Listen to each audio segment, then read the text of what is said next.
Assalamualaikum warahmatullahi wabarakatuh. Selamat pagi, siang, sore, dan malam buat semuanya. Ketemu lagi dengan saya di mata kuliah literasi informasi untuk pertemuan minggu ke-8 atau minggu setelah ujian tengah semester. Baik, untuk pertemuan ke-8 ini kita akan membahas tentang step-step atau langkah-langkah dalam penulisan karya. Sedikit mereview materi sebelumnya. Di materi ke-7 kita sudah membahas tentang penciptaan karya, bagaimana kita bisa menulis karya ya dengan memperhatikan yang namanya KOKTUK ya, KOKTUK, clarity, organization, kemudian koherensi, transition, unity, and consciousness. Dan kita nanti praktekkan dalam drafting atau dalam penulisan karya ya. Dan untuk kali ini kita akan membahas tentang langkah-langkah penulisan karya. Sebagian langkah kita sudah bahas dan sudah kita praktekkan di materi-materi sebelumnya. Dan untuk materi setelahnya itu kita mulai dari pembuatan outline, ya drafting, kemudian kita mereview lagi, menganalisis, mengevaluasi, kemudian nanti jadi produk akhir. Untuk lebih jelasnya akan saya presentasikan materinya pada pertemuan kali ini. Sudah saya buatkan PPT dan kita akan belajar bersama.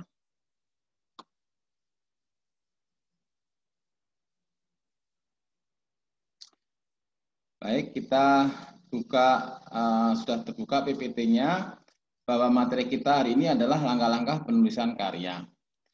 Kemudian untuk capaian pembelajaran pada pertemuan kali ini adalah diharapkan mahasiswa mampu membuat karya dengan baik dan benar sesuai dengan tahapan atau langkah-langkah penulisan. Nah, bagaimana langkah-langkah penulisan yang baik dan benar? Kita akan bahas satu persatu. Ya. Baik, ini adalah bagan diagram alir, ya, bagaimana kita membuat tulisan atau karya tulis ilmiah. Untuk ide, rumusan masalah, mengidentifikasi sumber dan mengakses informasi, kemudian menggunakan informasi, ini kita sudah bahas di materi sebelumnya, ya, di materi literasi informasi sebelumnya, bahwa untuk membuat tulisan tentunya kita harus memiliki ide, ya, bagaimana ide-ide itu nanti bisa kita rumuskan, ya, menjadi sebuah masalah, yang masalah itu nanti akan dibahas dan diselesaikan pada karya yang kita buat tadi, ya. Jadi masalah-masalah tadi kita sudah rumuskan, ya, ada berapa rumusan masalah, 1, boleh 2 atau 3 dan seterusnya. Kemudian tentunya kita habis itu harus melakukan riset, ya, melakukan riset tentang teori-teori, ya, tentang penelitian-penelitian yang sudah ada, ya, tentang model, algoritma dan sebagainya yang sudah ada seperti apa, dan kita kumpulkan semuanya nanti akan menjadi landasan teori, ya. Di dalam landasan teori itu ada teori-teori, ada tinjauan studi, ada riset yang sudah dilakukan orang lain dan sebagainya. Kemudian kita mengidentifikasi sumbernya. Tentu untuk mendapatkan informasi, tentu kita harus bisa mengidentifikasi sumbernya, ya. Kemudian nanti kita akses informasinya. Setelah itu kita evaluasi tentunya yang sebelum kita gunakan. Kemudian sebelum kita gunakan juga untuk mempermudah dalam penggunaan, kita membuat catatan isi dan catatan bibliografi yang sudah kita bahas kemarin. Kemudian untuk penciptaan karya, langkah pertama yaitu membuat outline-nya dulu, ya, membuat outline.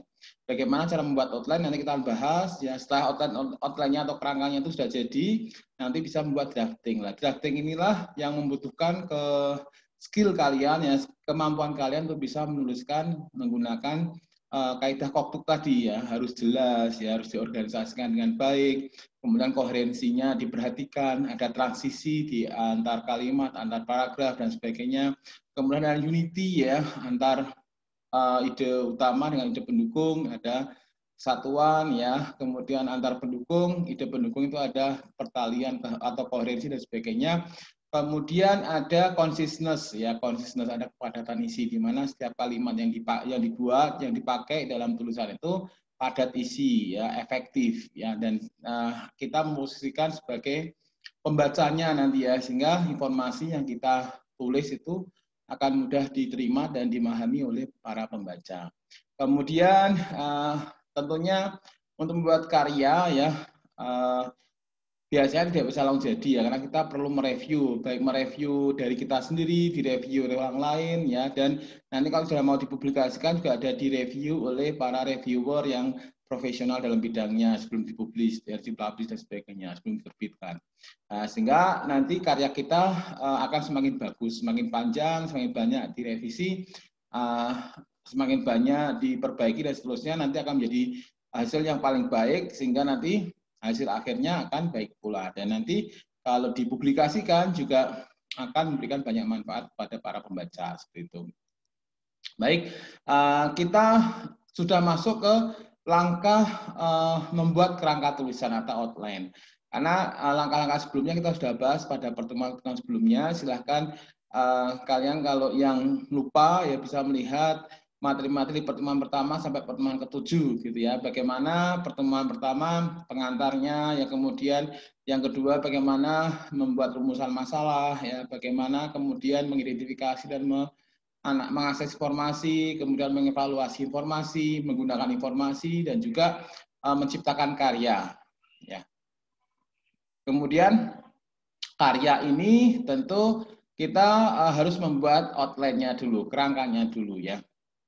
Kemudian di sini kerangka tulisan dapat disusun dengan membuat sinopsis atau kerangka. Ya, tentu sinopsis itu adalah versi singkatnya, atau kalau di dalam riset itu ada abstraknya gitu ya, ada konsepnya dulu lah. Itu misalkan sudah disampaikan apa masalahnya, kemudian tujuannya, kemudian topiknya apa ya, masalahnya apa, tujuannya apa, pendekatan penyelesaian masalahnya menggunakan apa, metodenya, kemudian ada pembahasan, ada hasil, dan nanti ada impact-nya, impact dari hasil yang sudah itu. Jadi apa yang diharapkan gitu ya, nanti bisa dibuat dalam bentuk sinopsis dulu ya, secara singkat konsepnya seperti apa. Atau dalam membuat kerangkanya, ya, ada membuat kerangka tulisan ya. Jadi ini ya sinopsis versi singkat sebuah tulisan ya. Kemudian bisa juga membuat kerangka, ya kerangka atau nanti bisa dikatakan diorganisasikan dalam kerangkanya itu ya sistematika penulisannya ya, uraian struktur bab dan subbab yang akan ditulis secara terorganisasi. Tentunya kita dalam membuat tulisan juga harus terorganisasi dengan baik ya. Jadi kalau kita sudah punya outline-nya ya kita nanti tinggal membahasnya, mendraftingnya. Kita mencari bahan-bahan, informasi-informasi yang dibutuhkan, ya, yang sudah kita buat outline-nya tadi, nanti kita bisa masukkan, kita bisa sintesis dari berbagai macam informasi yang kita dapatkan di dalam itu, ya bagiannya itu. Kenapa kita membutuhkan kerangka? Ya, tujuannya adalah agar pembahasan tidak keluar dari masalah. Ya harus relevan, harus sesuai dengan masalah. Kalau kita tidak relevan, ya informasinya yang kita tulis tidak relevan, maka itu sudah keluar dari scope sehingga nanti akan bisa melebar kemana-mana dan tidak fokus, ya tidak mendalam dalam pembahasan, sehingga nanti hasilnya juga tidak maksimal dan sebagainya.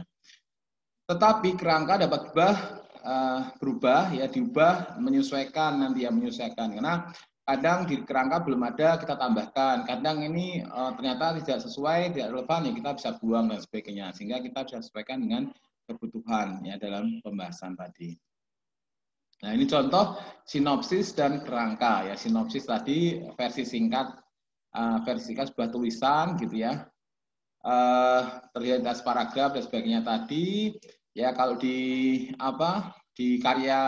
karya ilmiah ya, misalkan di konferensi atau jurnal, ini di bagian abstraknya gitu ya, abstraknya itu. Atau kalau konsepnya dulu juga, konsepnya secara garis besar nanti bisa dituliskan di situ, sehingga nanti kita akan bisa mengetahui kebutuhan informasi ya, kemudian kita bisa mencarinya, mengakses dan sebagainya, mengumpulkan sehingga nanti bisa jadi sebuah tulisan juga gitu ya. Atau kerangka ya, kerangka itu ada subbab, bab, subbab, sub-subbab dan seterusnya tadi, atau sistematika penulisan itu sudah kita buat ya, poin-poinnya yang kita akan masukkan apa saja, sehingga pada saat drafting nanti akan memudah, oh ini akan di sini, ini akan di sini dan seterusnya. Ya, ini membuat draft ya, membuat draft atau drafting di sini betul-betul kita perlu memperhatikan koktuk ya, tadi sudah saya jelaskan di awal, agar tidak hanya penggabungan potongan informasi ya. Kita perlu memiliki kemampuan untuk sintesis ya, mensintesa sebuah informasi dari banyak sumber ya. Ini tulisan akan tetap disebut draft sampai menjadi hasil akhir ya. Sebelum itu final ya, hasil akhir dari sebuah karya itu masih disebut draft, walaupun draft itu sudah direvisi 10 kali, 20 kali, tapi belum menjadi hasil akhir, itu masih dalam bentuk draft namanya. Kalau sudah dipublish atau sudah di SK-kan misalkan ya, itu sudah dalam bentuk hasil akhir gitu ya. Draft untuk mengecek ya, dibaca ulang apakah draft kesenjangan atau pesan yang ingin disampaikan dengan yang diterima baca. Jadi draft itu untuk mereview kembali ya, apakah yang kita sudah tulis itu sudah sesuai, sudah baik, sudah simple, ya, mudah dipahami oleh pembaca, ya, kelemahan-kelemahannya kita sudah bisa identifikasi untuk bisa diperbaiki dan sebagainya. Sehingga apa yang kita ingin sampaikan, informasi atau pesan yang kita akan sampaikan pembaca itu bisa mudah dipahami oleh para pembaca ya, dan pembaca akan terbantu atau mendapat informasi yang diinginkan. Nah, kemudian revisi ya, tadi dikatakan bahwa selama belum jadi hasil akhir ya, itu masih dalam bentuk draft. Jadi direvisi, revisi. Tadi langkah selanjutnya adalah setelah drafting adalah revisi. Ya, revisi itu tidak hanya sekali aja, bisa 2 kali, 3 kali, sampai bahkan 10 kali ya, untuk mendapatkan hasil akhir yang baik. Ya. Revisi ini merupakan tahap setelah pembuatan draft, ya, kemudian kegiatannya adalah memeriksa sendiri, ya, Anda review sendiri, ya, apa yang sudah Anda tulis, Anda telaah, Anda resapi betul-betul, ya, apakah yang Anda sudah tulis itu benar, ya, struktur kalimatnya, tata kalimat, ya, tata kata, tata kalimat, tata paragraf dan sebagainya itu bisa dicek lagi, ya, agar paragraf-paragraf baik, ya, ada transisi dan sebagainya, sehingga informasi itu mudah diterima oleh para pembaca, gitu ya. Pembuatan dan revisi bisa terjadi berkali-kali, ya, baik tidaknya suatu tulisan tidak ditentukan oleh banyak pembuatan draft dan revisi, tapi besarnya perhatian dan usaha yang dicurahkan. Jadi kalau kita misalkan membuat karya tulis, ya kita harus fokus, kita betul-betul memperhatikan apa yang kita tulis, gitu ya, baik itu kalimat per kalimat, paragraf per paragraf dan sebagainya, sehingga kualitasnya baik buruknya nanti akan tergambar dari prosesnya ya. Kalau kita sungguh-sungguh tentunya apa yang kita tulis ya kita betul-betul kita pikirkan ya, kita revisi, kita evaluasi, kita revisi dan seterusnya. Ya, tentu juga harus memperhatikan koktuk ya, penulisan sumber acuan, referensi itu sangat penting sekali, dan banyak dari mahasiswa masih belum begitu memperhatikan ini ya, penulisan sumber acuan atau referensi di dalam naskah atau dalam karya tulis mereka. Dan ini merupakan kesalahan yang besar sebenarnya, karena ide gagasan orang lain yang kita pakai dalam tulisan kita itu harus disebutkan, kita harus memberi kredit dengan menyebutkan atau mensitasinya dalam naskah yang kita buat, dalam karya tulis yang kita buat. Penyajian informal, ilustrasi, dan format fisik dan sebagainya itu perlu diperhatikan betul-betul ya, bagaimana menampilkan gambar, tabel, dan seterusnya. Bagaimana memberi caption dan sebagainya itu perlu diperhatikan betul ya, typesettingnya ya, dan ketentuan-ketentuan yang sudah menjadi guidance dari penerbit misalnya seperti itu. Jadi perlu benar-benar diperhatikan detail-detailnya sampai sekecil-kecilnya gitu ya, biar nanti karya kita itu bagus ya, minim dari kesalahan dan minim typo ya dan sebagainya. Itu perlu diperhatikan sekali. Menulis dari berbagai sumber. Nah, ini tentu referensi yang kita gunakan dalam karya kita itu tidak hanya dari satu sumber gitu ya. Jadi banyak sumber dan kita harus bisa memiliki kemampuan untuk mensintesisnya. Ya, kita di materi sebelumnya kita diajarkan bahwa kita mengumpulkan sebanyak-banyak informasi sehingga kita akan mengetahui banyak hal tentang topik yang kita bahas gitu ya. Nah, nanti kita bisa kita jadikan landasan teorinya, landasan studinya dan seterusnya untuk bisa berinovasi, berkreativitas agar bisa menjadi lebih baik lagi. Karya kita akan menjadi karya yang lebih baik lagi dan nanti juga direfer oleh orang lain ya dan sebagainya.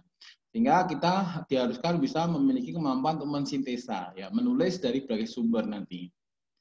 Ya, saat menulis dapat mulai gagasan sendiri atau orang lain, ya. Tadi sudah saya katakan, ya, kita tentu harus memiliki pengetahuan yang luas, ya, landasan teori yang kuat, ya, untuk bisa membahas, membuat karya dan seterusnya. Kita harus mengetahui hal apa yang sudah ditulis orang lain mengenai topik yang kita pilih atau set of the art-nya, ya, kondisi seperti apa, gitu ya. Saat ini tulisan karya tulis yang setopik dengan kita itu sudah sampai sejauh mana sih, ya, itu state of the art. Agar tulisan yang dihasilkan dapat memperkaya dan memperluas ilmu pengetahuan, di mana karya-karya yang baru tadi, ya, karya kita merujuk merefer ke karya orang lain, karya kita nanti juga akhirnya akan dirujuk oleh orang lain, ya. Jadi akan step forward terus, gitu ya, akan semakin maju pengetahuan dengan adanya proses ini. Menulis menggunakan gagasan orang lain dapat dilakukan melalui sintesis, ya, tadi sintesis. Sintesis itu apa sih? Sintesis yaitu kemampuan untuk mengombinasikan beberapa ringkasan dari beberapa sumber dan mengutipnya baik langsung maupun tidak langsung, tetapi kalau langsung harus sama persis, ya, kalau tidak langsung harus memparafrase lagi, dan tentunya tidak mengubah arti, dan kita sebutkan atau kita citasikan sumbernya, sumber referensinya dalam naskah yang kita buat, seperti itu. Jadi itu sintesis, ya. Sintesis ini tentunya kita untuk mendapatkan poin-poin, ya, dalam referensi atau sumber informasi yang kita pakai, tentu kita perlu membaca berulang kali, ya, kita membuat catatan isi biar nggak lupa dan seterusnya. Kemudian kita nanti bisa, karena satu topik yang sama, membahas sesuatu yang sama, tapi menggunakan beberapa metode, misalnya metodenya beda dan seterusnya, atau algoritmanya beda, tentu kita nanti akan semakin banyak referensi dan kita bisa menemukan perbedaan dan persamaan dari sumber-sumber informasi tersebut, ya. Kemudian harapannya, goalnya adalah kita mendapatkan inspirasi baru, sudut pandang baru, sudut pandang kita, ya, dan itu menjadi proposed solutions yang kita usulkan, gitu ya, dan itu menjadi sesuatu yang baru, gitu ya, sesuatu yang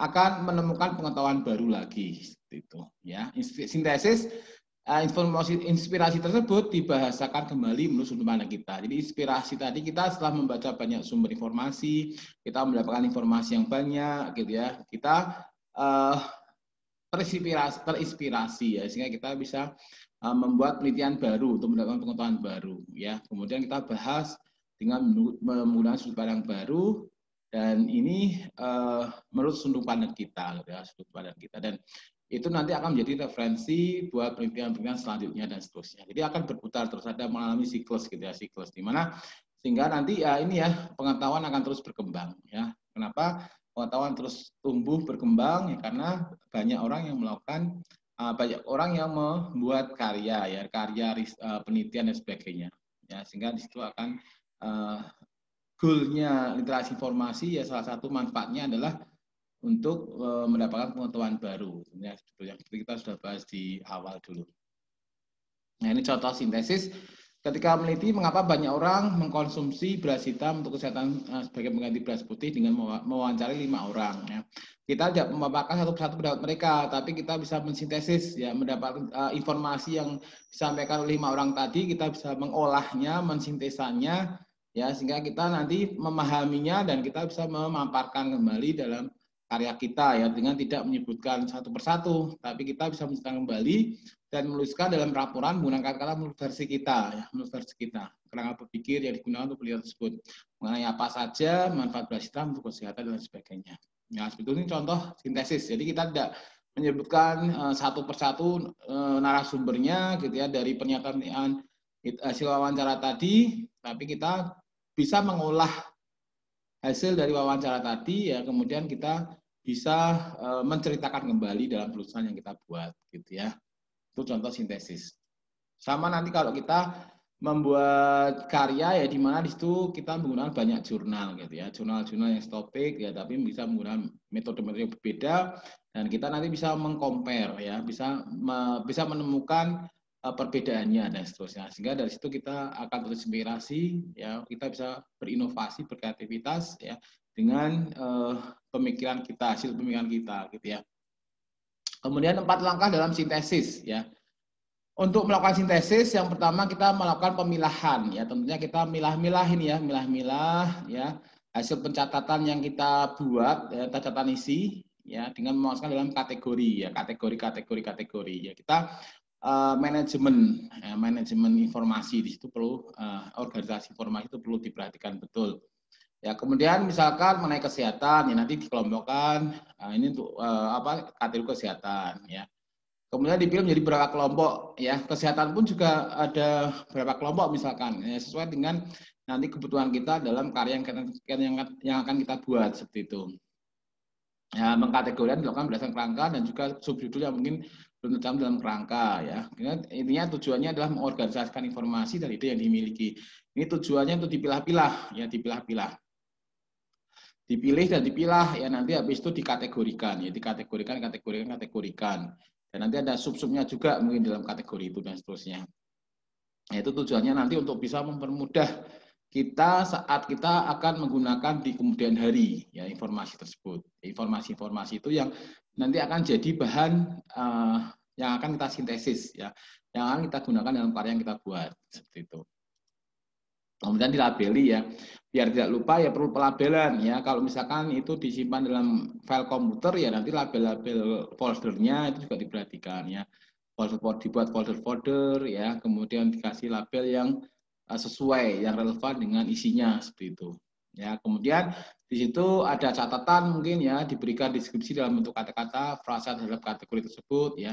Dapat untuk mendefinisikan inti dari informasi dan sebagainya. Pelabel membantu mendapatkan gambaran yang jelas tentang struktur penulisan yang akan dibuat. Ya, dibuat label-label dulu. Ini ya ini kemudian label itu tadi ya, pelabel itu artinya setiap file tentunya perlu dikasih judul ya, artinya label dari file itu ya. Nanti bisa akan mempermudah lagi ya, mempermudah lagi. Kemudian kita urutkan ya, kita urutkan bisa berdasarkan waktu ya. Sesuai dengan kebutuhan semuanya sih, sebab akibat proses dari awal hingga akhir dan seterusnya. Ya, melihat apakah tulisan sudah memiliki hubungan pertalian yang jelas ya, karena diurutkan ya nanti, dan itu harus ada hubungan dalam satu kategori itu, dalam satu topik itu tentunya harus informasi-informasi yang setopik tentunya, yang ada pertaliannya dengan satu topik itu ya, tidak boleh keluar dimasukkan dalam satu folder, satu label dan seterusnya itu nggak bisa ya. Untuk mengecek apakah ada informasi yang kurang sesuai tidak dapat digunakan karena tidak ada hubungannya dan seterusnya, itu diurutkan ya. Diurutkan ya, untuk penggunaan itu untuk apa sih? Untuk mempermudah pencarian biasanya ya. Sudah dilabeli, sudah diurutkan ya. Tadi sudah dipilah mana yang kelompok ini, kelompok itu ya, kemudian dikasih label, diurutkan, itu akan semakin mudah dalam pencarian ya. Dalam pencarian dan organisasinya akan mengorganisasikan semakin mudah. Kemudian langkah yang keempat adalah perkiraan ya. Perkiraan apakah untuk melakukan pengecekan ya, apakah pengetahuan sudah cukup dan sesuai ya, dicek ya. Kemudian jika selesai dapat capai kesimpulan dari apa yang akan dicapai, jika belum harus cari kategori informasi kembali dan mengorganisasikan kembali. Nah, ini 4 langkah dalam melakukan sintesis ya. Jadi kita tidak akan kekurangan bahan ya dari informasi yang dulu, sekarang, dan yang akan datang, yaitu biasanya sudah ada pembahasan juga dalam referensi-referensi yang bisa kita pakai ya, dan itu sangat bermanfaat sekali untuk bisa menginspirasi dan mendapatkan ide baru ya dalam melakukan riset ya, dan nanti akan membuat karya ilmiah dan seterusnya. Kemudian di sini ada mengutip ya, mengutip. Jadi tadi kita mensintesa ya, mensintesa itu artinya mengambil informasi dari banyak sumber dan kita tuliskan dalam gaya bahasa kita sendiri, kita tambahkan citasinya, sumber referensinya ya, dan kita bisa juga mengutip ya. Mengutip itu ada 2 kategori, mengutip langsung dan mengutip tidak langsung ya. Kalau mengutip langsung itu harus sama persis dan biasanya dikasih tanda petik, kutip ya. Kemudian di situ kalau dalam satu paragraf nanti bisa ditulis dalam menjorok tanpa tanda kutip dan sebagainya. Kutipan tidak langsung dengan mengungkapkan kembali sesuai kata-kata pengutip ya, jadi dengan menggunakan bahasa sendiri, gaya bahasa sendiri ya. Kemudian bisa dituliskan tapi tidak mengubah arti ya, dan tetap memberikan sumber referensinya. dan seterusnya. Kutipan bertujuan untuk mendukung, menjelaskan gagasan penulis, memberikan komentar, menganalisis, membandingkan, dan seterusnya. Ya, ini adalah mengutip. Nah, contoh mengutip secara ini ya, hubungan antara kedua faktor ini juga dikembangkan oleh dan sebagainya. Ini kalau misalkan dituliskan ya dengan kutipan langsung, berarti nanti ada tanda petiknya. Jadi kalau tidak langsung berarti dengan kata-kata sendiri, dengan gaya bahasa sendiri, dituliskan kembali, kemudian tidak mengubah arti dan disebutkan sumber referensinya dalam naskah yang kita buat. Ya. Kemudian bagaimana sih menggunakan informasi dengan bertanggung jawab? Ya, kalau kita beretika ya dalam menulis, punya etika, ya punya tanggung jawab dan seterusnya. Tentu kita dalam menggunakan informasi harus menyebutkan sumber ide yang bukan berasal dari sumber kita, sumber asli kita gitu ya. Jadi setiap ide gagasan yang kita ambil dari orang lain kita harus sebutkan sumber referensinya. Kemudian sumber referensi tersebut ditampilkan juga di daftar pustaka ya. Jadi membuat sumber acuan dan daftar pustakanya. Karya gambar sebaiknya menyebut siapa yang menggambar sebagai sumbernya. Kalau gambar itu dari orang lain, ya idenya dari orang lain dan seterusnya, walaupun kita gambar ulang gitu ya, tetap harus mencantumkan sumber gambarnya, menyebutkan siapa yang menggambar ya. Di karya siapa sih nanti otentikasinya ya kita perlu perhatikan juga. Misalkan karya lagu sebaiknya menyebutkan siapa penciptanya. Ya, kalau misalkan itu karya tulis ya siapa pengarangnya dan seterusnya.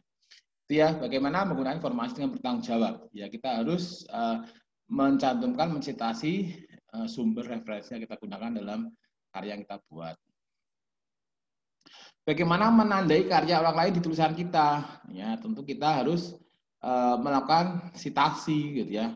Sintesis dan kutipan harus dilakukan secara bertanggung jawab. Ya kita orang akademisi, kita harus menjunjung tinggi etika dan kita harus selalu memperhatikan setiap apa yang kita tulis ya kalau itu bukan dari karya kita, ide kita sendiri, ide asli kita sendiri, kita harus mencantumkan sumber referensinya atau mensitasinya. Bedakan dengan jelas tulisan mana yang merupakan ide sendiri dan mana yang ide orang lain. Gitu ya. Tandai dengan menyebutkan sumber sangat jelas di bagian tulisan dan cantumkan daftar pustaka. Ya kalau kita sudah gunakan, kita citasi dalam naskah, jangan lupa untuk membuat daftar pustakanya. Ya, gitu. Jadi, nah, kemudian bagaimana menandai karya orang lain di tulisan kita ya? Menurut apa? Kutipan langsung yang pendek, tidak perlu yang pendek lebih dari 40 kata di atas tanda petik langsung digabungkan dengan mengarah ke paragraf yang berkaitan dengan cantumkan sumbernya. Kutipan langsung yang panjang tidak usah diberi tulis tanda petik ya, tapi bisa menjorok ke dalam gitu ya. Mengutip tanpa tanda petik atau tanpa menyebutkan sumber seperti kriteria di atas disebut plagiarisme. Ya ini perhatikan nih, plagiarisme ini juga perlu di-highlight ya, jangan sampai kita terjebak dalam plagiarisme ya karena ini bisa ada konsekuensi yang berat gitu ya kalau kita melakukan plagiarisme.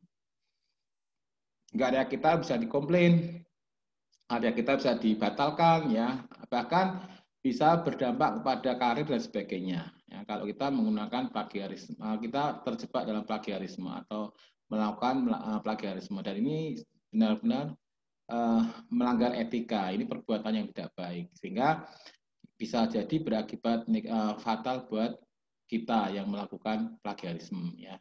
Jadi hati-hati dengan ini ya tulisan yang kita buat, ya betul-betul memperhatikan sumber referensi yang kita gunakan dalam karya kita. Kemudian plagiarisme ya, tentu kita semua sudah sering sekali mendengar istilah plagiarisme dan ini definisinya tentu kalian semua juga sudah paham gitu ya, plagiarisme. Jadi idenya tidak orisinil ya, jadi orang lain kita akui dengan menjadi ide kita gitu ya, itu ya namanya plagiarisme ya. Sangat penting memberikan keterangan atas ide orang lain yang kita gunakan ya. Plagiarisme penggunaan ide kata-kata orang lain tanpa secara jelas menyebutkan informasi tersebut. Plagiarisme tidak dapat ditoleransi ya. Kalau seorang yang sudah punya karir bagus dia tetapi terjebak dalam plagiarisme itu akan bisa terancam karena ini adalah pelanggaran etika berat ya di dunia akademisi. Ya, Peraturan Menteri Pendidikan Nasional Nomor 17 2010 tentang pencegahan dan pengenangan plagiat di perguruan tinggi ini sudah diatur juga dalam Peraturan Menteri Pendidikan Nasional tahun 2010 ya. Nah, kemudian bagaimana cara menghindari plagiarisme? Ya tadi kita sudah bahas ya, pastikan telah memberikan keterangan dengan memberikan sumber informasi yang kita gunakan. Ya kita sebutkan kalau di daftar pustaka ya nama pengarang, nomor halaman, tahun berapa, dan seterusnya itu. Beberapa yang perlu diperhatikan, kredit penghargaan ya, bisa dalam bentuk ide, pendapat, teori, fakta, data, gambar, dan sebagainya itu yang perlu kita berikan kredit ya. Jadi kita citasi sumbernya dalam karya yang kita buat. Ya.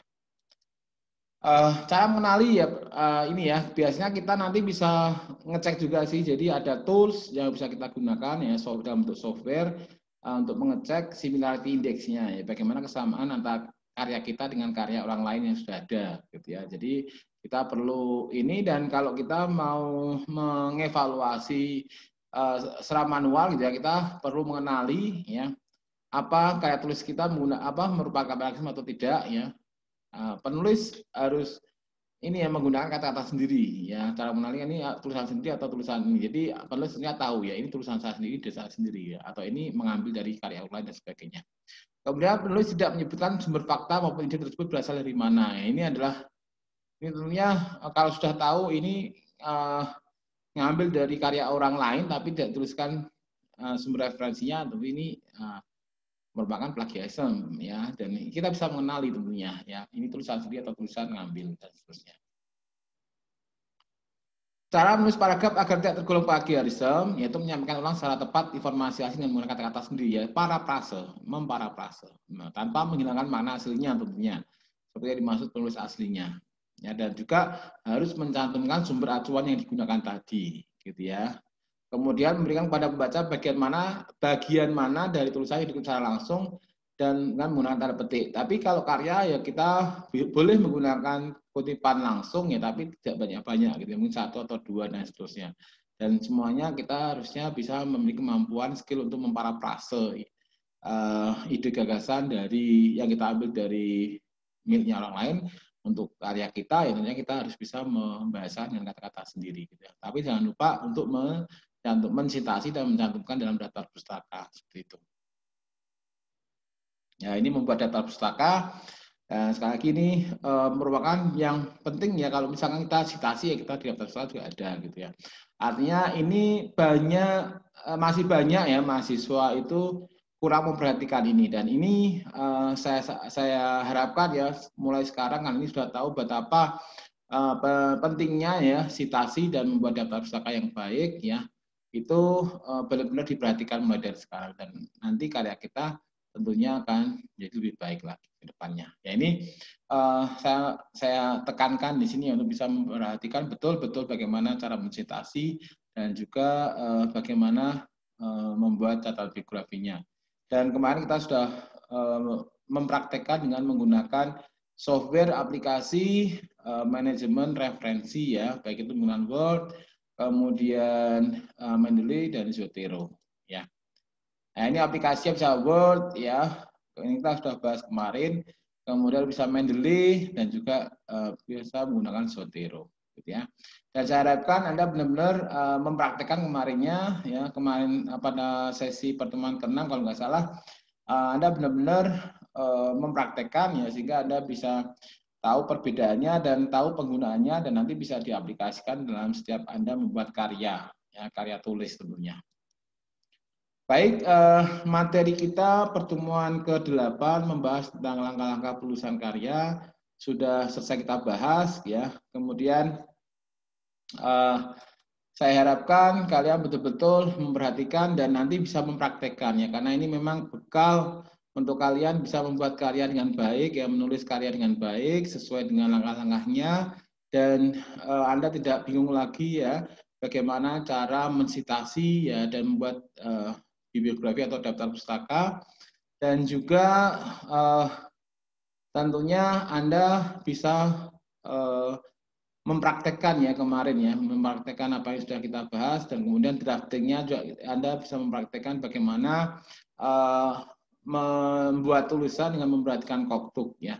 Karena nanti ke depan kita akan ada tugas besar mata kuliah, yaitu membuat karya, yang menciptakan karya dengan karya yang tentunya sudah lengkap, gitu ya, sudah terorganisasi dengan baik, ya, dan sudah melalui proses drafting, ya, kemudian proses revision, ya, kemudian nanti bisa presentasi dan sebagainya.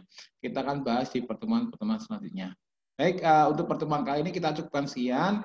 Terima kasih atas perhatiannya. Mohon maaf atas kekurangan. Mudah-mudahan kalian bisa mendapatkan ilmu, informasi dari materi yang sudah saya sampaikan tadi. Terima kasih sekali lagi. Selamat siang, pagi, siang, sore, malam. Wassalamualaikum warahmatullahi wabarakatuh.